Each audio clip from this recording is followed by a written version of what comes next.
Beləliklə, Tayland'a ilk səfərim idi. 2023-cü il noyabrın 6-sı və macəram sözün həqiqi mənasında Bangkok hava limanına enəndə başladı. Uzun və yorucu yolculuqdan sonra Bakıdan Dehliyə, oradan isə Bangkoka uçmuşdum. Axşam saat təxminən 4-5 idi. Çox yorğun, ac və susuz idim. Və həyatımda ilk dəfə idi ki, Asiyada tamamilə tək qalmışdım.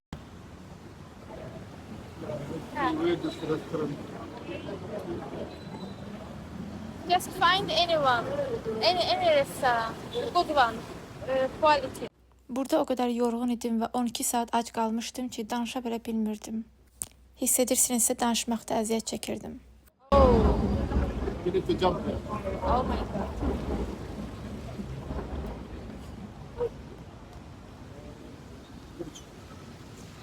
Tamam.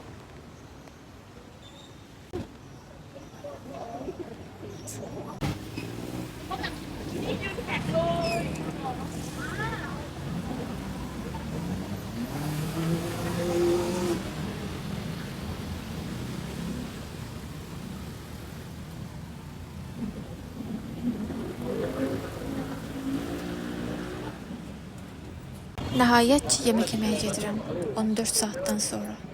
Necə də xoşbəxtəm, yemək yeməyə gedirəm, gözlərimin içi gülür.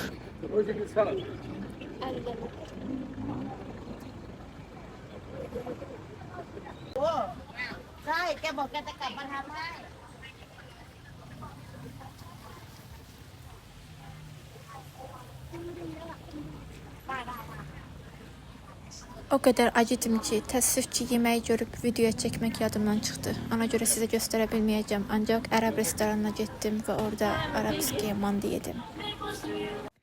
Bax, bu da otelimdir. Bu da otağımdır. Bu da mənzərəmdir.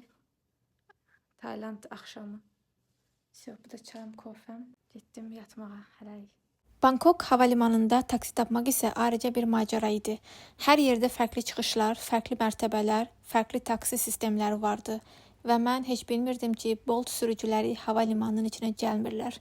Əlimdə çamadan, yağışın altında ora-bura gəzir, sürücünü tapmağa çalışırdım. Nəhayət bir Tayland polisi mənə kömək etdi. Sınqamı bu şəkildə qoyuram. Heç olduğum ölkədə qapqaçlar çox. Sürücü ilə danışdı, yerimi izah etdi. Açığı o olmasaydı, yəqin ki, saatlarla orada qalardım. Hello. Otelimizin restoranına səhər yeməyi yeməyə gəlmişəm. Axır ki, maşına oturdum və əsl macəra məhz onda başladı. Birdən sürücü mənə dedi, "Why did you cancel the trip?" Mən isə şok oldum. Cancel nə? Mən heç etməmişəm.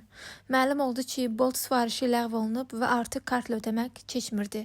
Sürücü isə yalnız nəqd pul istəyirdi. Bu günə qədər də bilmirəm, təsadüfən telefona mən toxundum, yoxsa sifarişi özü ləğv etdi. Ona görə tam olaraq nəsə demək istəmirəm. Amma vəziyyət çox şübhəli görünürdü. Ən böyük problem isə bu idi. Məndə ümumiyyətlə nəqd pul yox idi. Çünki təyyarədə yenicə gəlmişdim və bütün pulum kartda idi. Üstəlik sürücü tətbiqdə görünən qiymətdən daha çox pul istəyirdi. Artıq həm yorğunluqdan, həm acılıqdan, həm də stressdən panikaya düşməyə başlamışdım.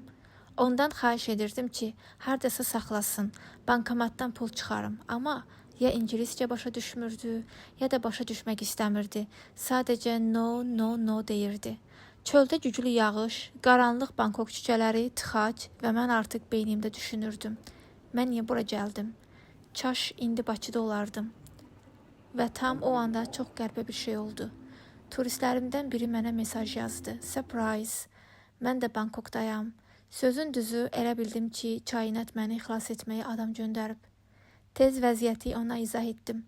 Sürücü ilə telefonda tay dilində danışdılar. Amma sürücü yenə də məni aparmaq istəmirdi. Deyirdi ki, kimsə nəqd ödəməlidir.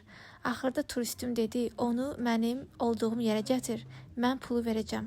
Və çox şükür o insan orada idi. Yoxsa maşında qalacaqdım. Sürücü parka çatanda sürücü yenə daha çox pul istəməyə başladı. Amma turistin vəziyyəti dərhal başa düşdü və açıq şəkildə dedi ki, bu qızı aldada bilməzsən. O an ilk dəfə idi ki, özümü təhlükəsiz hiss etdim. Otelimə çatanda artıq gecə saat 11:30 olmuşdu. Bakını tərk etdiyim gecədən bəri nə düzgün yemək yemişdim, nə də normal su içmişdim. Axırıncı dəfə Bakıda saat 9-da yeməyimi yemişdim. Hindistandan sadəcə su aldım, ancaq içərkən özümü pis elədim və içməyi dayandırdım. Yeməyi isə Bangkoka çatıb elə yeyərəm dedim, ancaq çatarkən də başıma bu vəziyyət gəldi. Fiziki olaraq tam tükənmişdim, psixoloji olaraq isə sadəcə yatmaq istəyirdim. Amma səhəri gün hər şey dəyişdi. Pərdələri açdım və Bangkoku ilk dəfə gündüz gördüm. Günəşli hava, hərəkətli cücələr, hər yerdə tuk-tuklar, bir-birinə bağlı nəhəng ticarət mərkəzləri və bir gecə əvvəl məni qorxudan şəhər birdən-birə maraqlı görünməyə başladı. Tək gəzdim, şəhəri kəşf etdim, özümə kiçik şeylər aldım və yavaş-yavaş Taylanddan zövq almağa başladım. Sonra özümə free bələdçi tapdım. O mənə şəhəri biraz göstərməyi təklif etdi və ilk dəfə məni həqiqi tay yeməklərini dadmağa apardı. Tom yum supu, sticky rice, balıq və honestly möhtəşəm idi. Daha sonra outfitimə uyğun rəngarəng bir tuk-tuk gördük. Əlbəttə ki, kontent çəkmədən keçə bilməzdik. Beləcə Taylanddakı o qorxulu ilk gecəm həyatımın ən unudulmaz macəralarından birinə çevrildi. Və bu hələ sadəcə part 1-dir. Part 2-də görüşərik. Sizi isə Taylandla baş-başa buraxıram. Fikirlərinizi isə kommentdə gözləyəcəm.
Sticky rice, and this is some salad, spicy Thailand salad.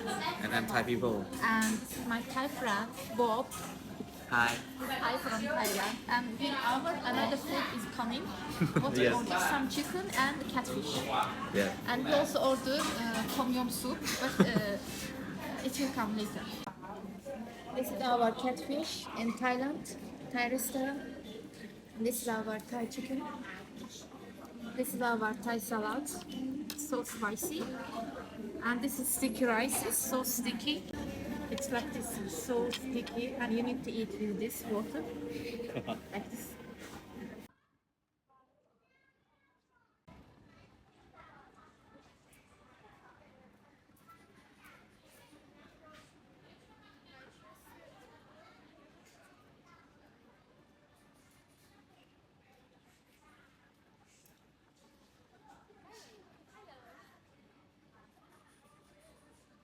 You want to say something?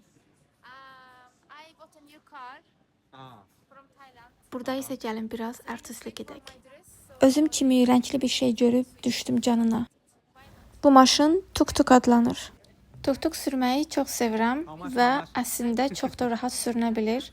Çox rahat maşındır. Əsl Tayland aurasında bir maşındır və mənim geyindiyim outfitimə də çox yaraşdı. Sizcə də elə deyilmi? Bu günlük bu qədər. Növbəti videoda görüşərik. Hələlik.